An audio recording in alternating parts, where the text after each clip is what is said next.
All right. We didn't end with our like. We can start with this. Okay. Twin powers combined. I need to get a ring so we can like link them. Wait, fuck, what was it?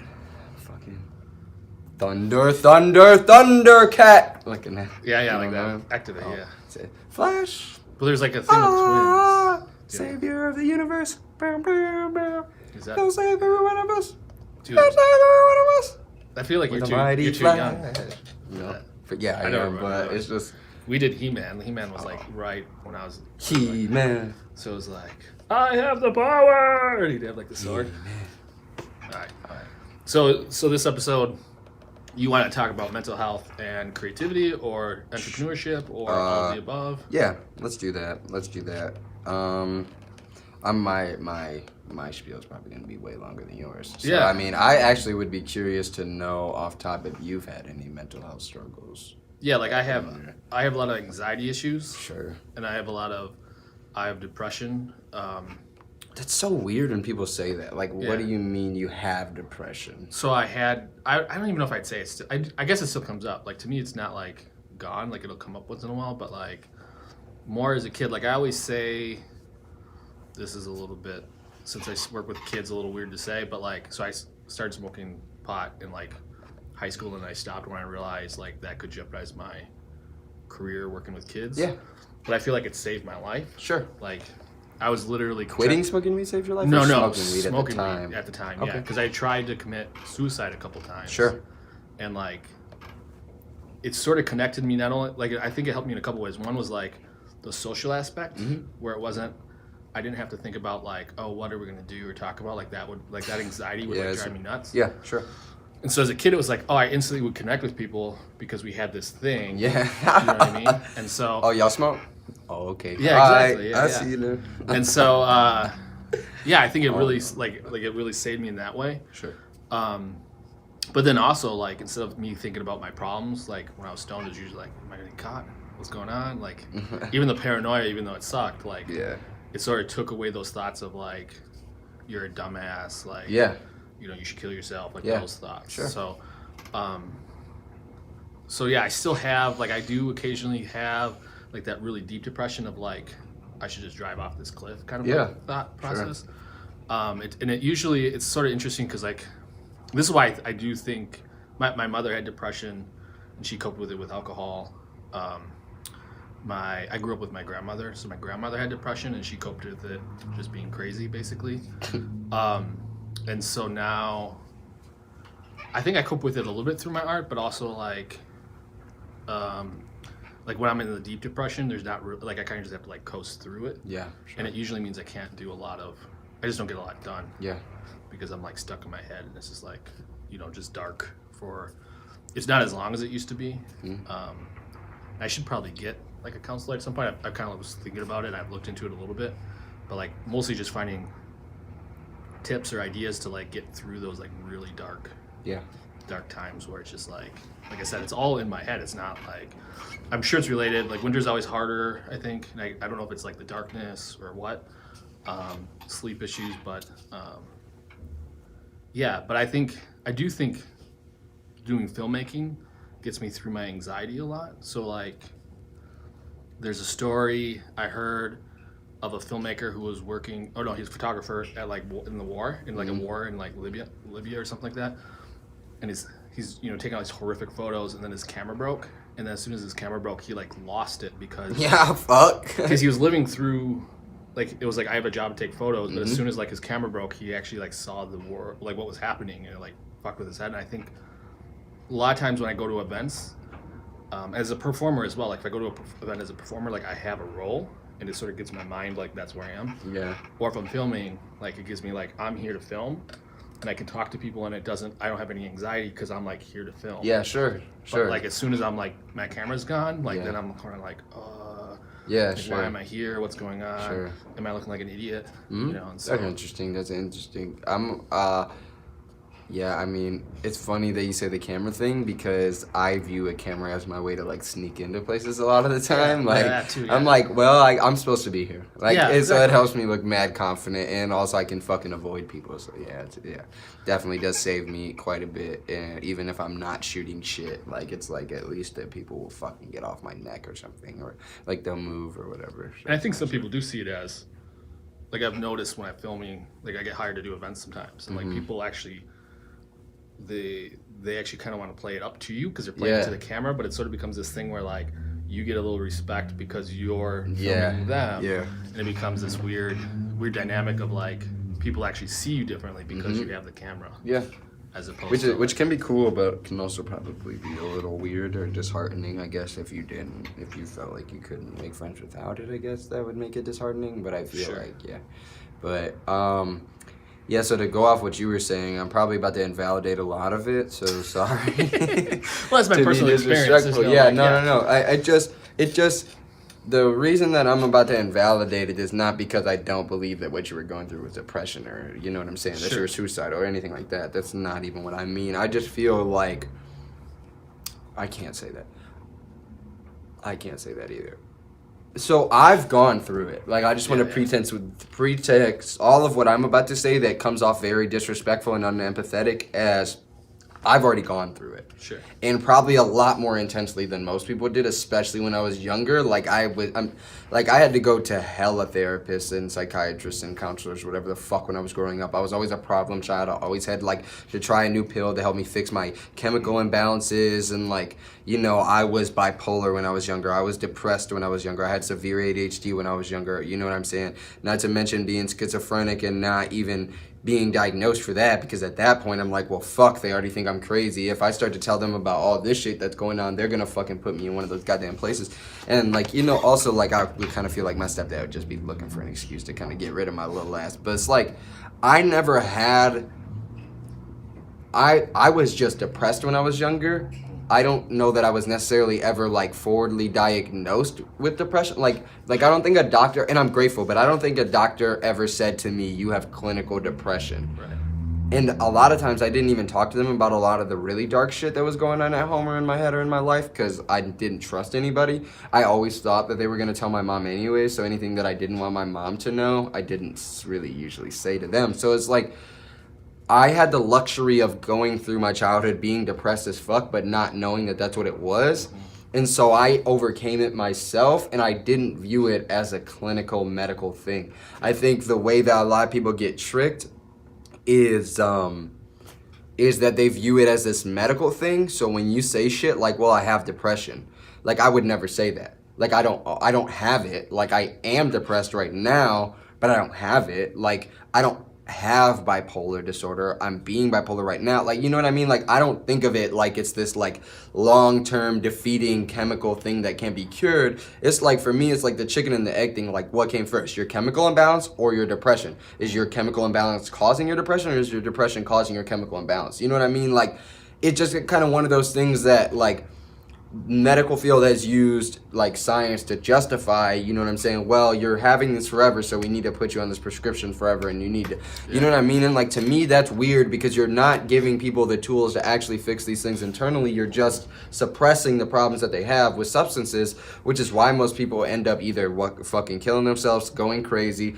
turning to alcohol, or turning to hard drugs, or just being a fucking lazy, fucking apathetic piece of shit, is because you've never told them that they have the power within themselves to overcome this. So I view depression as one of the most purposeful things that's ever happened to me, in the sense that it gave me 360 perspective on my life and my fucked up childhood. Like, you know, like when I was in 11th grade, bro, I want to kill myself every day because I didn't fit in. Coming from Tennessee to Florida, I didn't fit in with any of those kids. I didn't have a sense of style. I wasn't established. I thought all my friends hated me. My home life was fucking garbage. I thought my fucking, you know, well, obviously I felt like my parents hated me at the time. I felt like my mom didn't even give a shit because she wasn't getting me out of that situation. And so it was like, everything felt like it was pitted against me in that moment, and there was no place I could go to be safe or whatever. I had to find my solace within myself. I didn't take no pills to overcome that, you know. And granted, like I did, like obviously like prolong it a lot with drugs and alcohol once I got out of high school. But like there was some moments though that happened like in high school, and I feel like it comes in waves, you know, like I feel like I'll probably be depressed maybe next year, you know what I mean? I'll probably, like, I got depressed when I broke up with Angela Lee, you know what I mean? Because I turned around, looked at my life, and I was like, holy shit, like all of my professional relationships are fucked right now. I've wasted so much time that I could have been investing in projects, you know, I wasted all the money I had saved. Like, that made me depressed, which put me into depression. But I don't think that they gave me some fucking medical condition called depression. I think that that just put me in a state of mind where I was feeling depressed, which is a challenge to, you know what I'm saying?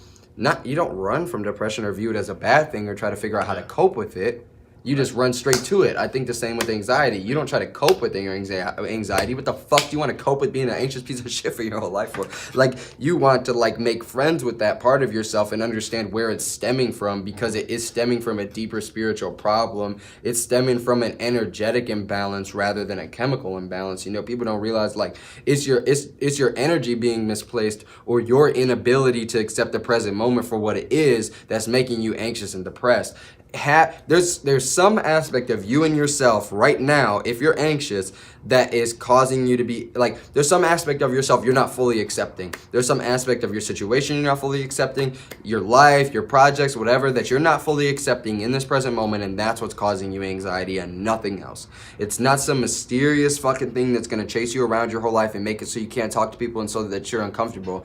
It's literally, one, your overstimulation, and two, your constant need to self-critique. You know what I mean? And like gauge where you're not at. Yeah.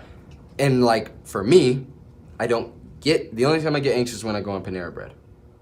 Because everybody's white. I swear to God. That's not even on my funny Nate White shit. The only time I ever get anxious when I go on Panera Bread, because I know I don't fit in there, and I know it's just a weird situation. And it's like a trigger since when I was younger, you know, I had like a crazy, like, but that's it. Like, other than that, you know, I can pretty much find myself in any situation and be like, you know, what's the worst that can happen?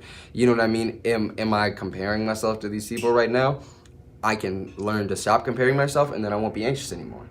Do I feel like I don't have a defined role, and is that what's making me anxious? Let me figure out what I bring to the table in social situations. And now when I go out next, I won't be anxious because I know what socially I bring to the table that isn't my craft. You know what I'm saying? And I feel complete. And, you know, it's just like, you got to start to break down those little, like, I don't know, not like, it's like subreddits, like, but it's not Reddit. Life is not Reddit, but like, you know what I mean? Those little like small components and aspects, you know what I mean? And be like, what is making me depressed? You know what I mean? Am I repressing shit from my childhood? Is this shit I'm not overcoming? You know what I mean? And then work from there. I think people have a huge misconception on mental illness when it comes to like those kind of struggles, and even shit like schizophrenia too. Like, I feel like people don't understand that extreme mental trauma is supposed to be preparatory for you to be able to take on more in the future, or for you to be able to help other people through it, be empathetic, be non-judgmental to people that are going through it, have the wisdom to help them heal through that, you know what I'm saying, and guide them through that, because you have the audacity to speak from a place of you having already gone through it, and you know, now you get that higher insight. And another thing too, this is probably the last thing I'm gonna say because I need to go get my fucking haircut, but I'm in the middle of a haircut right now. But like, what a lot of people don't realize is, like, mental illness is like, when you're struggling with a mental illness or a psychosis or, you know, manic swings or like any sort of fucked up shit going on in your brain that people don't understand, that you can't explain, that feels like shit that you feel like you're wrong for, you're not wrong. You just gotta talk to, like, not even to get on some like God shit or anything like that, because like, it's not a religious thing. It's more like a get in tune with yourself, get in tune with your higher self, get in tune with your intuition, and figure out what the higher vibratory beings are trying to tell you, like, or what they're trying to open you up to. Because essentially what I would view like those things that I just listed off as is, there's a new energy that's trying to exist in your body. You're trying to raise yourself to a higher vibratory state, right? Or the spirit guides are trying to lift you to a higher vibratory state. That new energy is coming into your body, but you're still holding on to your old habits, thought patterns, the old energy that used to guide your life. They're conflicting. Until you're willing to let go of this, you're going to be anxious because you can't let go of that and accept all the new, you know what I'm saying, insight, thought patterns, way to carry yourself, you know, understandings, like whatever whatever the higher intelligent beings are now trying to implant into you and your life, and you know what I'm saying, what they're trying to get you to embody, so long as you resist that, you know what I'm saying, you got two energies that are battling inside you. Of course you're gonna freak the fuck out. And I don't know if I explained that in the right way necessarily, or even a way that people could understand, because like I still get nervous to talk about it because it's like it sounds kind of crazy, but it's like God, the universe, the angels, your higher self would never put something upon you that wasn't purposeful if you just were willing to work through it and even ask for help or try to understand why it's happening. You know, like, I believe that everybody can overcome whatever the fuck they got going on within themselves. I think that everybody can heal themselves, and I think that Western medicine has made you believe that you need something other than yourself to put inside yourself to make you feel okay, or you need another person besides yourself to help you fix yourself. And while those things can be helpful, you shouldn't become dependent on anything besides yourself, because I as Nathan transcended any sort of mental illness that I had growing up, and bro, I was fucked up growing up. Like, I know it seemed like I'm super well composed and charismatic now, and like, you know what I'm saying, I know how to conduct myself in life, and I know how to make things happen for myself. I'm mad confident, but I was really, really, really, really fucked up when I was a kid, based upon all the shit that was happening to me and all the pills that I was on, and just who I was in general didn't fit the mold for what my parents or teachers or doctors saw for me. And so there was always a lot of resistance, but I transcended all of that shit on my own within myself. I'm not discrediting anybody that helped me along the way, but I know that I did it, and I know that, you know what I'm saying, anybody else can do it too. So I think that people really need to fucking like internalize the fact that like it's not some self-defeating, like they don't attach themselves to some self-defeating label, because that's another ego trip too, to be like, well, I can't, I'm just sick all the time, you know what I'm saying, or I'm just ill, so I can't, like that victim mentality is just another way for you to get energetic validation for your ego. Like, you bitching about you being depressed all the time to get people to feel sorry for you is just your way to get energy from me. Just like me being hyper confident or you telling me I'm attractive is my way to get energy from you sometimes. Like, you know what I mean? Like, we all do it subconsciously, unknowingly, but people that intimidate people that yell at people, their fear is how you're getting energy. So same, if you're acting sick all the time, you bitching about being sick, you bitching about all this shit, like, that's just how a lot of people get energy. And you live in a society that's propagating that and perpetuating that based upon the fact that the medicine or the pharmaceutical industry feeds off of hypochondriacs, and you know what I'm saying, and like, you getting better isn't good for their business. I do think some of those labels are, not to go too much of a rant, but I do think that some of those labels are helpful to some individuals, but you're right, some do use that as a crutch as opposed to like an empowerment of like, oh, this is this thing I just and I'm not trying to say they're not real. I'm not trying to invalidate the intense mental traumas that people have to go through. It's real. But it's just, once you start to look at syndromes, and once you start to listen to what other people tell you about it, and once you start to get in your own head about it, if you already don't have a strong mind, you're just going to take that for truth, and you're going to let that cloud what you think what you're dealing with is, because this is what they tell you a schizophrenic acts like and is capable of. And it's different for everybody. I know it to be true because I've worked with autistic kids, and I've seen kids whose parents swore up and down they weren't capable of shit be capable of shit. And had it been up to the kids and the parents and the doctors, these kids would have, you know what I mean? They would never tried. They never tried. And if you think you're not capable, you're just not. It's the same with not being mentally ill, but a lot with mental illness is what people think that they can and can't heal, or they can and can't do as a mentally ill person, I think. I think we need to hit this again. Another time. Cool, man. Yeah, if you could send me that shit though, because I feel like even